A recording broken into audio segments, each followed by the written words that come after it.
بسم اللہ الرحمن الرحیم۔ سانحہ کربلا 10 محرم 61 ہجری کو موجودہ عراق میں کربلا کے مقام پر پیش آیا، جہاں اموی خلیفہ یزید اول کی بھیجی گئی فوج نے محمد صلی اللہ علیہ وآلہ وسلم کے نواسے امام حسین ابن علی اور ان کے اہل خانہ کو شہید کیا۔ امام حسین ابن علی کے ساتھ 72 ساتھی، کچھ غلام، 22 اہل بیت کے جوان اور خاندان نبوی کے کچھ خواتین و بچے شامل تھے۔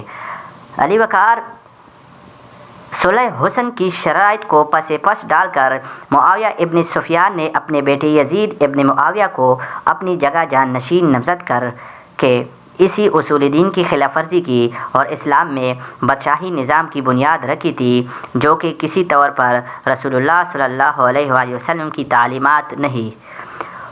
اسلامی اصولوں کے حساب سے ایسی غازی حکومت کا کوئی تصور نہیں ہوتا۔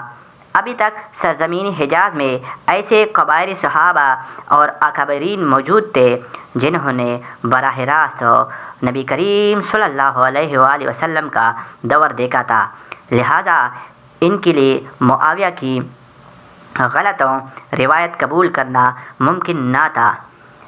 امام حسین علیہ السلام نے انہی اصولوں کی خاطر یزید کی بیعت قبول کرنے سے انکار کر دیا۔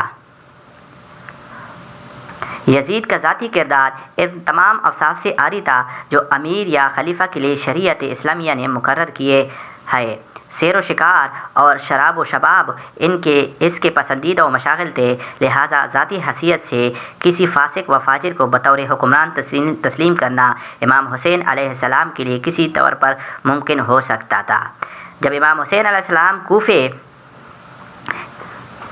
کے بعد مسلم بن عقیل کو کوفہ روانہ کیا تھا تاکہ وہ اصل صورتحال معلوم کرے۔ مسلم کے کوفہ پہنچنے کے پہلے ہی دن 12,000 کوفیوں نے آپ کے ہاتھ پر بیعت کر لی۔ کوفے کے اموی حاکم بشیر نے ان کے ساتھ نرمی سے کام لیا۔ کوفیوں کے جذبات سے متاثر ہو کر مسلم بن عقیل نے امام حسین علیہ السلام کو کوفہ آنے کا خط لکھا، لیکن غدار اہل کوفہ نے ان سے غداری کی اور اپنے وعدوں سے پھر کر امام حسین علیہ السلام کا ساتھ نہ دیا۔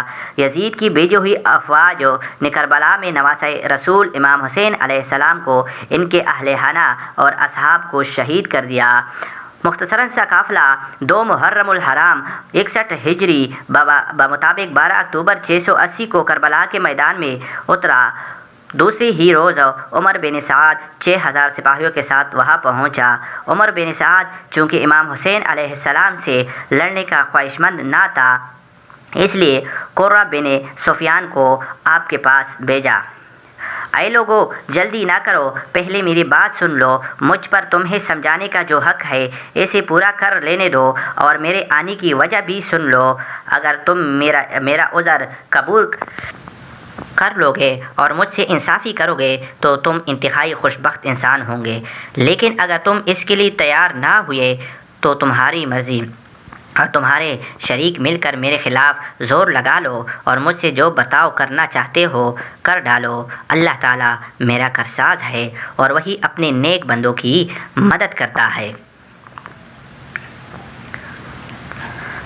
جون ہی آپ اپنی تقریر کے اس حصے پر پہنچے تو خیموں سے اہل بیت کی مستورات کی شدت رنج سے چیخیں نکل لگی۔ آپ تھوڑی دیر کے لیے رک گئے اور اپنے بھائی عباس کو انہیں چپ کرانے کے لیے بھیجا۔ جب خاموشی طاری ہوئی تو آپ نے اپنی تقریر کو جاری رکھتے ہوئے فرمایا،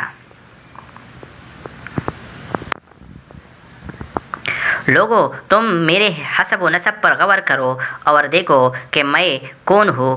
اپنے گریبانوں میں منہ ڈالو اور اپنے آپ کو ملامت کرو۔ تم خیال کرو، کیا تمہیں میرا قتل اور میری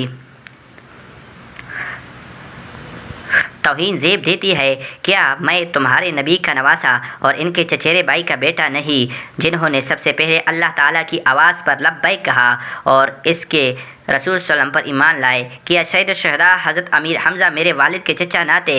کیا جعفر طیار میرے چچا نہ تھے؟ کیا تمہیں رسول صلی اللہ علیہ وسلم کا وہ قول یاد نہیں جو انہوں نے میرے بھائی کے بارے میں فرمایا تھا کہ دونوں نوجوان جنت کے سردار ہوں گے؟ اگر میرا یہ بیان سچا ہے اور ضرور سچا ہے، تم بتاؤ کہ تمہیں ننگی تلواروں سے میرا مقابلہ کرنا ہے، اور اگر تم مجھے جھوٹا سمجھتے ہو تو آج بھی تم میں سے وہ لوگ موجود ہیں جنہوں نے میرے متعلق رسول اللہ صلی اللہ علیہ وسلم کی حدیث سنی ہے، تم ان سے دریافت کر سکتے ہو۔ تم مجھے بتاؤ کہ کیا آپ کی اس حدیث کی موجودگی میں بھی تم میرا خون بہانے سے باز نہیں رہ سکتے؟ لیکن کوفیوں اور ان کے سرداروں پر کوئی اثر نہ ہوا۔ حرب بن یزید تمیمی پر آپ کی اس کی تقریر کا اثر ہوا۔ جن کوفیوں نے امام علیہ السلام کو خطوط لکھ کر کوفہ آنے کی دعوت دی تھی، ان کی تعداد ایک روایت کے مطابق 12,000 اور دوسری روایت کے مطابق 18,000 تھی۔ لیکن جب جنگ کی نوبت آ گئی تو ان بے وفا اور دغا باز لوگوں میں سے کسی نے حضرت حسین علیہ السلام کا ساتھ نہ دیا اور کھڑے تماشا دیکھتے رہے، یہاں تک کہ آپ نے اپنے جان نثار ساتھیوں کے ہمراہ جام شہادت نوش فرمایا۔